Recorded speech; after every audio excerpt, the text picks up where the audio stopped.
누가복음 13장 10절입니다. 예수께서 안식일의 한 회당에서 가르치실 때 18해 동안이나 귀신 들려 앓으며 꼬부라져 조금도 펴지 못하는 한 여자가 있더라. 예수께서 보시고 불러 이르시되 여자여 내가 내 병에서 놓였다 하시고 안수하시니 여자가 곧 펴고 하나님께 영광을 돌리는지라. 회당장이 예수께서 안식일에 병 고치시는 것을 분내어 무리에게 이르되 일할 날이 엿새가 있으니 그동안에 와서 고침을 받을 것이요 안식일에는 하지 말 것이니라 하거늘 주께서 대답하여 이르시되 외식하는 자들아 너희가 각각 안식일에 자기의 소나 나귀를 외양간에서 풀어내어 끌고 가서 물을 먹이지 아니하느냐. 그러면 18해 동안 사단에게 매임받은 이 아브라함의 딸을 안식일에 이 매임에서 푸는 것이 합당하지 아니하냐. 예수께서 이 말씀을 하심에 모든 반대하는 자들은 부끄러워하고 온 무리는 그가 하시는 모든 영광스러운 일을 기뻐하니라. 그러므로 예수께서 이르시되 하나님의 나라가 무엇과 같을까? 내가 무엇으로 비교할까? 마치 사람이 자기 채소밭에 갖다 심은 겨자씨 하늘 같으니 자라 나무가 되어 공중의 새들이 그 가지에 깃들였느니라. 또 이르시되 내가 하나님의 나라를 무엇으로 비교할까? 마치 여자가 가루 서말 속에 갖다 넣어 전부 부풀게 한 누룩과 같으니라 하셨더라. 아멘. 예수님께서 안식일에 왜 한 회당에서 가르치시겠습니까? 성전에서 안 가르치시고 이제 수전절 기간 정도 된 것 같아요. 십자가에서 죽으시기 한 3개월 정도 이제 남았습니다. 예루살렘 성전에 들어갈 수가 없습니다. 왜냐하면 죽은 나사로를 이 앞에서 살리셨거든요. 이렇게 죽은 자까지 살리니까 종교 지도자들이 너무나 이제 더 심각한 위기 상황이 닥쳤다고 생각하는 거예요. 그래서 어떻게 결정하냐면 예수를 믿으면 출교를 해야 된다. 예수님을 죽일 뿐 아니라 예수님을 따라가고 믿는 자는 전부 유대 사회로부터 출교시킨다라는 법을 정해버렸습니다. 그래서 예수님이 십자가에 죽기 전부터 이미 예수 믿는 것 곧 이꼬르 뭐라고요? 출교당하는 것. 출교당한다라는 것은 우리로 치면은 그냥 예배당에 못 간다 이런 게 아니라 대한민국 그 주민등록이 말소된다. 대한민국 국민으로서의 모든 권리와 혜택을 받지 못한다. 이런 이상의 그런 불이익을 당하는 것입니다. 즉 항상 예수님을 믿는 것 자체, 내가 정말 주님을 제대로 믿는다면 기존의 주류 사회와 또 기득권으로부터 출교당하고 배척당하는 것은 예나 지금이나 사실 똑같이 하나님이 그렇게 역사하신다 하는 거예요. 그래서 예수님을 믿으면서 세상에서 잘 나가고 주류 사회에 으뜸이 된다라는 것은 뭔가 예수님을 잘못 믿는 것이 아닌가라고 스스로를 점검해 볼 필요가 있는 것입니다.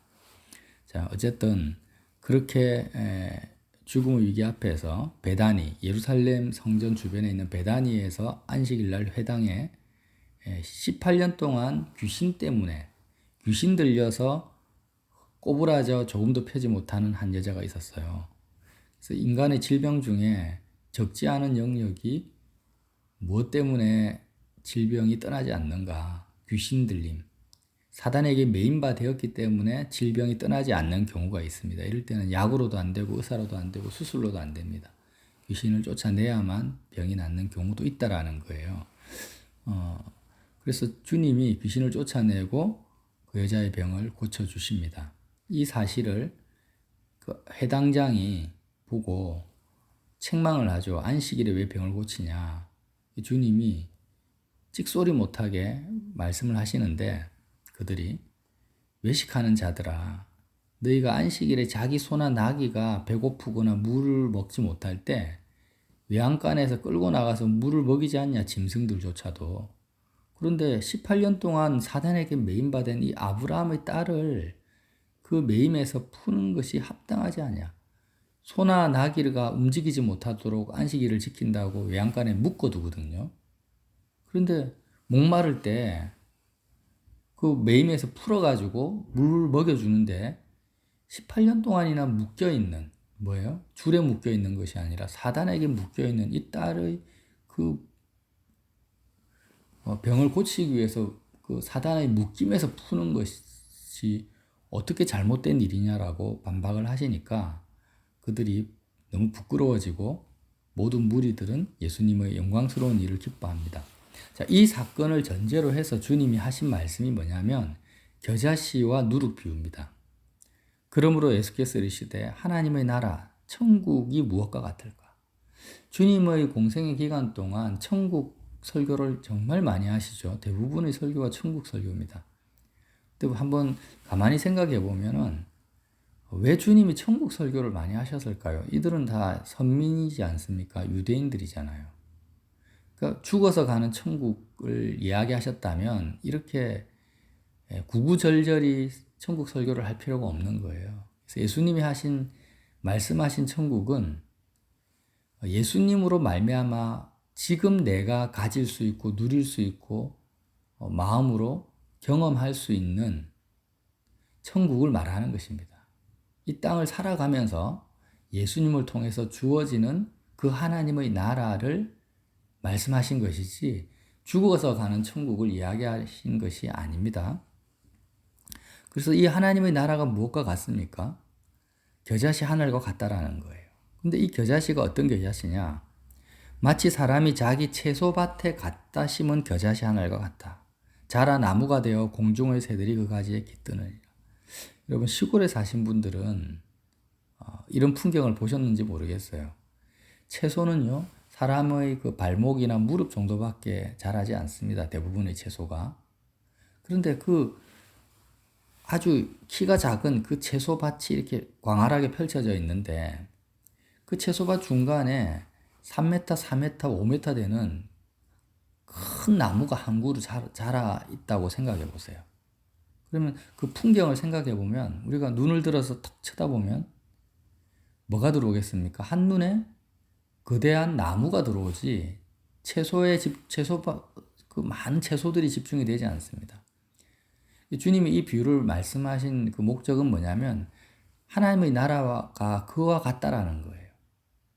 아무리 많은 채소들이 이렇게 즐비하게 심겨져 있어도 한 그루의 그 나무, 공중의 새가 깃들 수 있는 그 나무 한 그루가 독보적으로 사람의 시선을 사로잡고 그 채소밭 중간에 자라 있는 것과 같이 천국이 예수님을 믿는 모든 사람에게 그렇게 독보적으로 천국이 그의 삶을 주장하고 장악하고 다스리게 된다라는 거예요.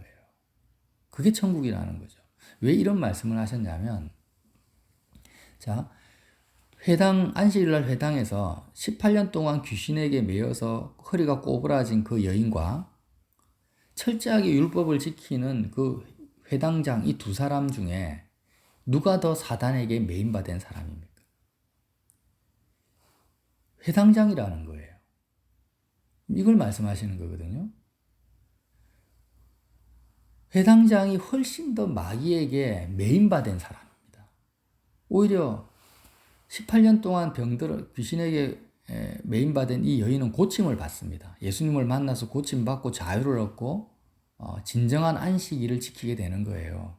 그런데 율법을 철저하게 지켰다는 이 회당장은 고침을 받지 못하고 오히려 예수님을 핍박하고 죽이려고 하는 그 정도로 마귀에게 매인받았다는 거예요. 예수님도 고칠 수 없을 정도로 사단에게 매인받은 자는 귀신 들린 여자가 아니라 회당장이라는 거예요. 이런 사례가 성경에 계속 나타나거든요. 예를 들어서 그라사 지방의 무덤 사이에 거주하는 쇠사슬에 묶여서 막 쇠사슬조차도 끊고 뛰어다니는 그런 흉측한 그라사 광인이 있고 그 그라사 광인은 예수님을 만나서 귀신에게 노인받습니다. 귀신에게로부터 놓여지죠.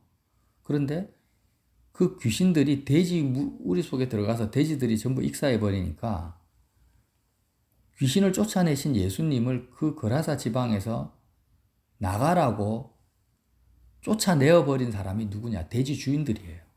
돈이 많고 정신이 말짱한 그 돼지 주인들이 더 심각한 귀신 들림 속에 있다라는 것을 주님이 보여주신 사건이라는 거예요. 우리가 왜 이런 현상들, 사단에게 직접적으로 막 귀신 들려가 머리 풀어헤치고 정신이 획가닥하고 막 질병에 걸리는 이런 사람들보다 더 심각한 사단의 매임을 예수님조차도 고칠 수 없는 그런 심각한 사단의 매임이 나타나는가? 왜 그렇습니까? 하나님보다 세상을 더 사랑하는 것이 이렇게 무섭다라는 것입니다. 하나님보다 세상을 더 사랑하는 것이 가장 심각한 사단의 매임이라는 거예요. 천국이 그 마음속에 자랄 수가 없습니다. 천국이 자랄 수 없는 마음밭이라는 거죠. 자,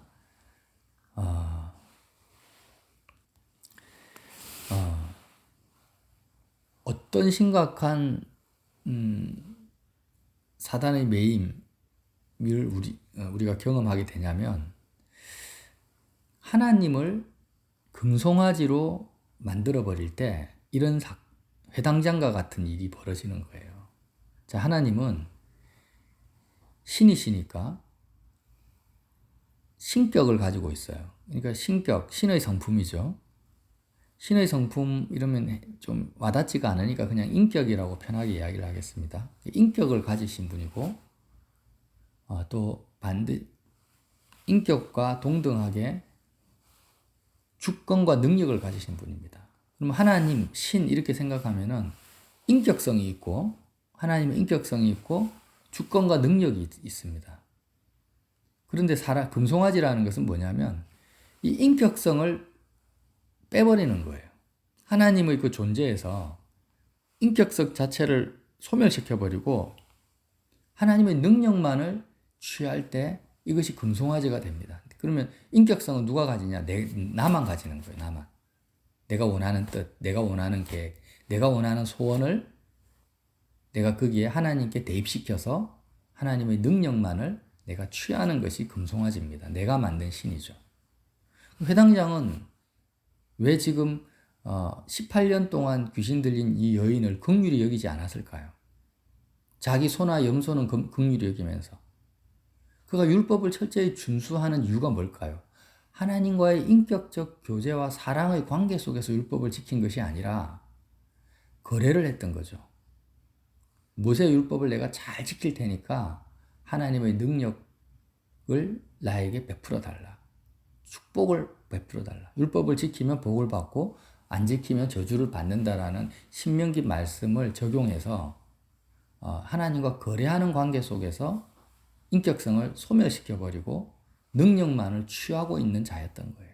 그러니까 결국 광야의 이스라엘 백성과 같이 금송아지 여호와를 섬기고 있었던 자라는 거예요.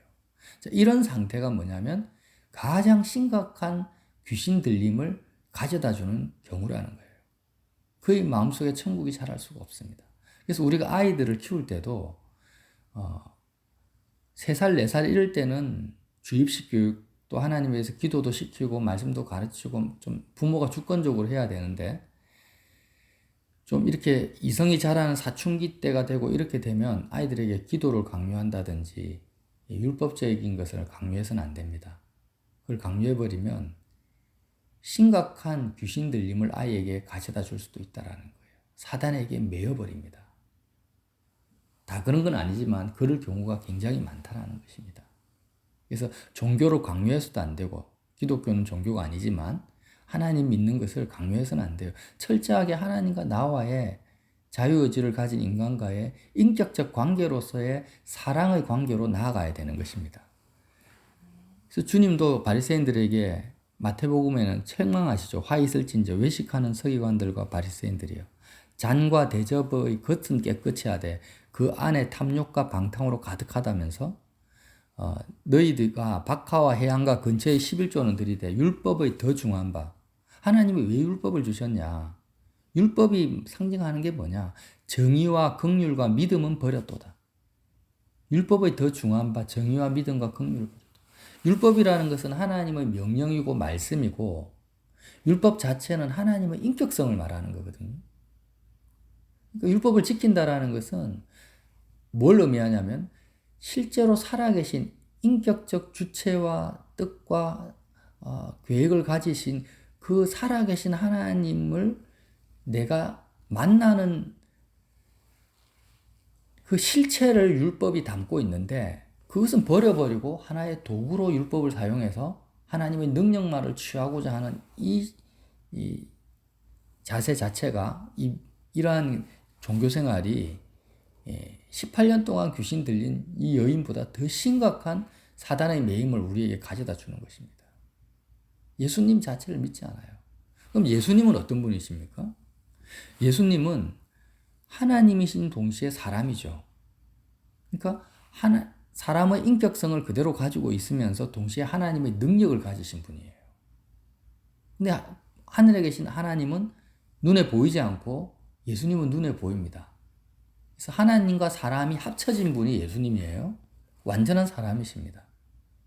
율법의 최고의 계명은 마음을 다해서 하나님을 사랑하는 것이고, 이와 같이 내 이웃을 내 몸처럼 사랑하는 것이 율법의 전부입니다. 그런데요, 하나님과 이웃을 따로따로 생각하지 마시고, 예수님은 어떤 분이에요? 하나님과 이웃을 합친 분이 예수님이라는 거예요. 이해가 되시죠? 그래서 나는 하나님을 마음을 다해 사랑하고 그 다음에 그 사랑으로 이웃을 사랑한다. 이것도 맞지만 이 두 가지를 동시에 할 수 있는 것이 뭐냐면, 예수님을 사랑하면 동시에 되는 거죠. 예수님은 하나님이시면서 동시에 나의 사람인 첫 번째 이웃이기 때문에. 강도 만난 자의 이웃이 누굽니까? 선한 사마리아인이에요. 강도는 뭐냐? 강도 만난 자는 하나님의 나라를 강탈당한 자, 살아계신 하나님, 인격적 존재이신 하나님을 빼앗긴 자, 누구에게? 죄에게, 마귀에게. 이거 우리거든요. 우리가 실제로 하나님을 잃어버린 강도 만난 자입니다. 하나님의 나라를 강탈당한 자예요. 그런데 이 강도 만난 자에게 다시 우리를 치유하시고 회복하시는 첫 번째 이웃으로 오신 분이, 사람으로 오신 분이 예수님이라는 거예요. 근데 그 예수님이 누구예요? 능력이 충만하신, 전능하신 하나님이십니다. 그래서 이 두 가지 문제를, 율법의 이 두 가지 명령을 한 번에 지킬 수 있도록 주님이 우리에게 오신 것입니다. 그래서 예수님만 사랑하면, 예수님만 마음을 다해서 사랑하면은요, 하나님 사랑과 이웃 사랑이 내 마음속에 다 이루어진다라는 거예요. 너무 감사하죠. 근데 이 예수님은 어떤 분이냐? 완전한 하나님의 능력 가운데 사시지만, 예수님은 모든 결정과 생각과 판단을 자기가 하지 않습니다. 자기 주장, 자기 뜻, 자기 계획이 없습니다. 예수님은 철저하게 오직 하나님의 그 주권과 생각과 뜻만에 철저하게 완전히 순종하시는 분이 예수님이라는 거예요. 자, 바리새인들은 하나님의 인격성을 소멸시켜버리고 능력만을 취해서 금송아지로 하나님을 섬기고 있는 사람들이었고, 율법주의자들은요. 근데 예수님은 하나님의 능력이 완전히 충만하신 분인데도 불구하고 자기 뜻, 자기 의지, 자기 계획을 조금도 쫓아가지 않고 오직 하나님의 인격성만을 쫓아가신 분이 예수님인 거예요. 그래서 십자가에서 죽으시는 것도 오직 하나님의 뜻에 순종하신 거죠. 그런데 우리는 누구를 사랑합니까? 바로 이 예수님을 사랑하는 거예요. 이 예수님을 따라가는 것이고, 예수님께 우리가 순종한다면 우리는 하나님을 어떻게 사랑하게 될까요? 바리새인이나 율법학자, 회당장처럼 사랑하는 것이 아니라 바로 예수님이 하나님을 인격적으로 사랑했듯이 우리도 하나님을 사랑하게 된다라는 거예요. 누구를 통해서? 예수님을 통해서. 이것이 뭐예요? 귀신 들림에서 해방되어지는 것이고, 사단에게 매인 것에서 풀려나는 길이 바로 예수님이라는 것입니다. 그러면 왜 예수님이 이런 겨자씨 비유를 하셨을까요? 채소밭이라는 것은 눈에 보이는 세상을 말하는 거거든요. 눈에 보이는 세상이 광활하게 펼쳐져 있습니다. 보이지 않는 하나님은 정말 겨자씨 하나가 같아요. 모든 채소의 씨앗보다도 더 적은 것이 뭐냐면 겨자씨입니다. 근데 이 겨자씨는 뭘 의미합니까? 능력이 많으신 하나님을 의미하는 것이 아니라 나와 보이지 않지만 인격적 교제와 사랑 관계 속에서 만나는 하나님을 말하는 거예요. 보이지 않지만. 근데 이 겨자씨 같은 하나님과의 인격적 관계와 사랑이 내 마음에, 세상으로 가득 찬 내 마음에 심겨지면은 이것이 생명이 있기 때문에 점점점 자란다라는 거예요. 점점점 자라다가 어느 정도 자라냐? 겨자씨는 채소가 아니라 나무잖아요. 사람 키보다 훨씬 큰 3m, 4m, 5m 되는 거대한 나무로 자란다라는 것은 보이지 않는 하나님과의 인격적 관계와 사랑이 눈에 보이는 세상의 여러 가지 문제들, 사건들, 내가 처한 상황들을 압도해 버리는 것입니다. 보이지 않는 하나님과의 사랑과 관계가요, 눈에 보이는 자식 관계, 남편, 아내와의 관계, 직장 생활 관계, 이런 모든 것보다도 마치 채소밭 중간에 거대한 나무가 자라듯이 그렇게 보이지 않는 하나님이 내 마음을 온통 차지해 버리는 거예요. 그렇게 거대하게 자랐을 때 공중의 새가 깃든다라는 것은, 공중의 새가 의미하는 것은 선민, 하나님의 자녀를 말하는 거거든요. 그래서 드디어 선민이 깃든다, 안식을 누릴 수 있다라는 거예요. 언제요? 겨자씨 한 알이 점점 자라서 채소밭, 세상 가운데 거대한 나무로 자랄 때 우리는 비로소 하나님 안에서 안식을 누릴 수 있는 그런 믿음을 가진 자가 된다라는 거예요. 이게 천국이라는 거예요. 그래서 이렇게 생각하셔야 됩니다. 종교 지도자들은 하나님과의 인격적 관계, 이 겨자씨를 그냥 채소의 그름으로 써버린 것입니다. 던져버렸어요. 아예 채소밭 자체의 심을 생각을 안 한 거예요. 그런데 선택받은 하나님의 자녀는 가장 작지만, 모든 채소의 씨앗보다 작지만 이 인격성을 소멸시키지 아니하고 하나님과 인격성 가운데 계속 겨자씨가 자라나는 거예요. 처음에는 가장 작지만 나중에는 어떻게 됩니까? 어떤 인간관계보다도 내 마음을 차지하는, 내 마음을 사로잡아 버리는 하나님의 영광과 아름다움에 도취되어 버리는 관계 속으로 우리가 들어가는 것입니다. 예수님 때문에. 그렇게 들어가게 되면 채소밭은 눈에 보이지 않아요. 문제가 해결되어지는 것이 아니라 문제는 그대로 있어요. 채소는 그대로 존재합니다. 무, 배추, 양파 계속 있어요. 그런데 내 마음에 하나님이 거대한 나무, 안식할 수 있는, 이게 신앙이고 믿음이라는 거예요. 인격성을 제시켜버리고 능력이 있다 이러면 어떤 현상이 벌어집니까? 채소에 벌레가 있으면 농약 필요하죠. 이 채소를 잘 키우려고 나무를 심을 생각은 안 하고 채소만 잘 키우려고 계속 하나님의 능력을 끌어당기는 것입니다. 안식할 수가 없어요. 공중의 새가 깃들 수 있는 그 장소는 결코 생기지 않는 것입니다. 그래서 안식일 날 정말 주님과 살아계신 하나님을 만나야 될 그 동안 의와 긍휼과 정의는 다 버려버리고 18년 동안 귀신 들린 여자에 대한 조금의 긍휼, 아버지의 마음도 품지 못하고 사람으로 오신 예수님을 이렇게 핍박하는 회당장과 같은 사단의 매임 속에 들어가는 거죠. 주님이 그 말씀을 하셨고, 누룩 비유도 마찬가지입니다. 누룩도 큰 어떤 밀가루나 이 비하면 누룩은 얼마 안 되잖아요. 파우더. 그런데 그 조그만한 그 누룩이 들어가서 전체 성분을 다 바꿔버리는 것 같다는 거죠. 신앙생활 할 때 뭐가 제일 위험합니까? 삶의 문제를 해결하기 위해서 하나님의 능력만을 구하는 이것이 가장 위험하고 우리로 하여금 마귀에게 매인받는 신앙의 형태고 본질입니다. 어떻게 해야 됩니까? 문제가 터질 때마다, 어려움이 닥칠 때마다 우리 마음이, 능력을 구하지 마시고 우리의 마음이 겨자씨 한 알에 마음이 들어가는 것입니다. 겨자씨에. 예수님을 통해서, 십자가를 통해서 상황과 환경은 그대로 놔두세요. 그러나 하나님은 이미 주권 안에 있고 하나님의 능력 안에 있습니다. 모든 상황과 환경과 내가 먹고 사는 거라든지 인간관계 속에서의 문제라든지 자녀 문제나 가족 문제들은요, 이미 하나님의 주권과 능력 안에 다 들어가 있는 거예요. 그러니까 거기에 대해서는 내가 문제를 해결하거나 붙잡으려고 하지 마시고 문제를 내가 해결하고 내가 짐을 지고 붙잡는 순간 어떻게 됩니까? 사단에게 메인바 되는 거예요. 귀신의 올무에 우리가 마음이 이미 걸려들어 버리는 거예요.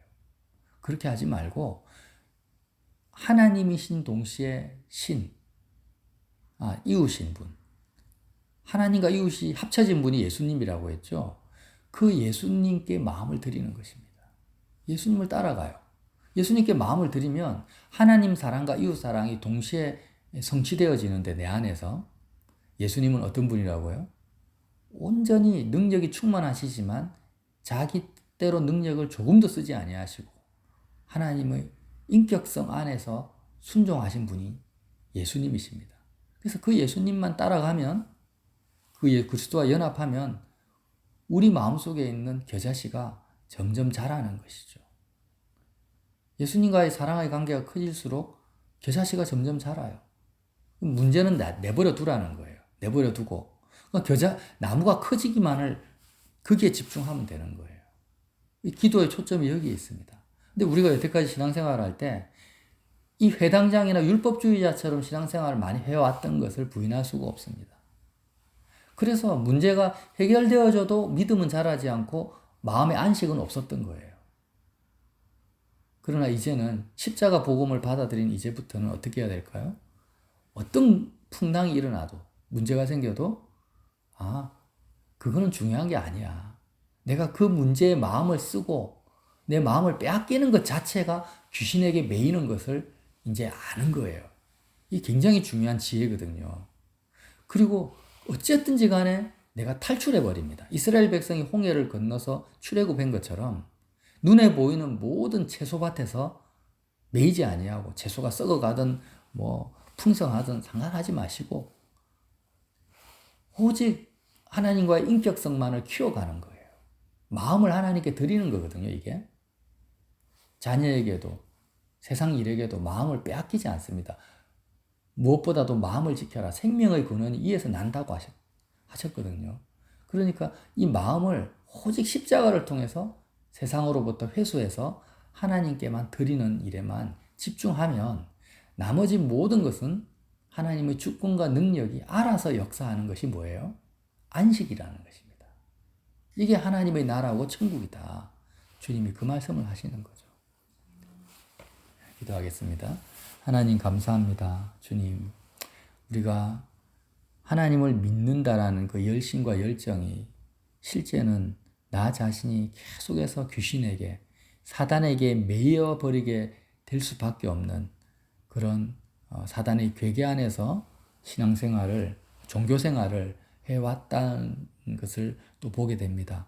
주님, 이제부터 정말 주님을 따라가기 원합니다. 인격적으로 주님을 사랑하기 원합니다. 그리고 우리의 마음으로 주님을 사랑해야 되는데 마음이 얼마나 세상에 보이는 것에 많이 빼앗기면서 살아왔는지 모릅니다. 내가 십자가를 통과하지 않고서는 결단코 주님께 마음을 드릴 수 없고 주님께 집중할 수가 없사오니 오늘도 십자가의 예수님을 마음으로 붙들고 바라보면서 주님과 동행하는 하루가 되게 인도하여 주시옵소서. 예수님 이름으로 기도합니다.